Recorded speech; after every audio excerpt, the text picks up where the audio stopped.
มาเปิดรหัสธุรกรรมพร้อมกันเลยทุกคน เข้าไปที่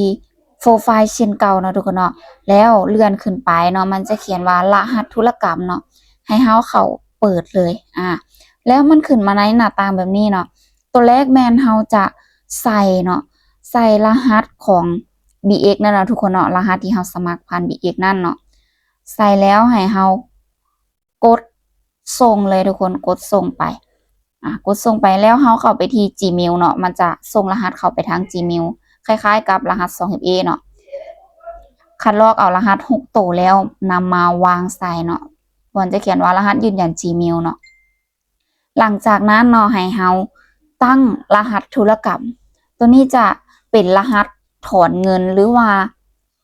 รหัสถอนเหรียญออกจาก BX นั่นเองเนาะทุกคนเนาะให้เฮาตั้งตามใจเอาที่จื้อง่ายตัวนี้จะสำคัญเลยคิมจะตั้งง่ายๆเลยเนาะให้ตัวเองจื้อง่ายเนาะหาตั้งสำเร็จแล้วเนาะหลังจากที่ป้อนรหัสสำเร็จแล้วเนาะให้เฮาเปิดนำใช้งานเลยทุกคนเปิดใช้งานเนาะถือว่าสำเร็จแล้วทุกคน